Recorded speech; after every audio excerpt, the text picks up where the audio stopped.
Hello everyone, आपका स्वागत है टीचर स्टूडेंट के चैनल में। हमने सीडीपी में फर्स्ट लेक्चर कर लिया था, सेकंड लेक्चर भी करा था। मैं अब इम्पॉर्टेंट जो टॉपिक है वो लेके कर रही हूँ। ठीक है, आज हमारा थर्ड वीडियो है इस पे सीडीपी पे। तो हम लोग आज क्या पढ़ रहे हैं? आज हम थिंकिंग के बारे में पढ़ रहे हैं। थिंकिंग मतलब चिंतन।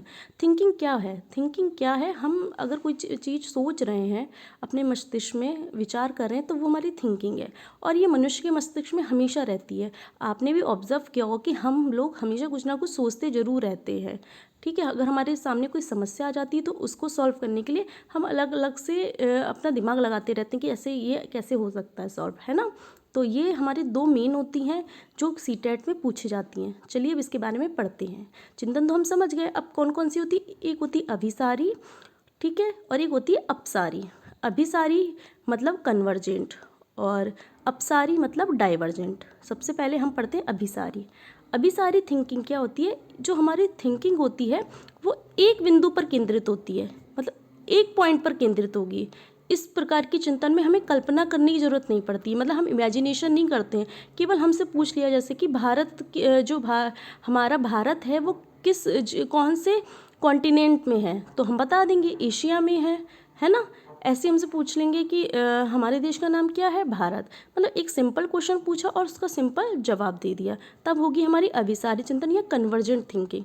ठीक है, आपसे बालक को आपने नियम बता दिया कि मल्टीप्लाई ऐसे होगी, तो उसने वैसे करके फॉलो करके और आंसर ले लिया। मतलब बुद्धि को ज़्यादा बढ़ावा नहीं देते हैं इसमें, बस जो पूछा उसका डायरेक्ट आंसर दे दिया। क्योंकि बुद्धि को बढ़ावा इसलिए नहीं होता क्योंकि जब हम किसी चीज़ पर ज़्यादा चिंतन मंथन करेंगे ही नहीं तो हमारी बुद्धि का विकास कैसे होगा। बस डायरेक्ट क्वेश्चन पूछ के हम बच्चों को लिखा देंगे कि भारत है हमारे देश, तो उसके बारे में बता ही नहीं रहे, बस भारत है ना। अब बच्चे को तो नहीं पता ना भारत क्या है, तब हम जब उसको बताएंगे, एक्सप्लेन करेंगे तब, है ना। तो ये हो गई कन्वर्जेंट थिंकिंग।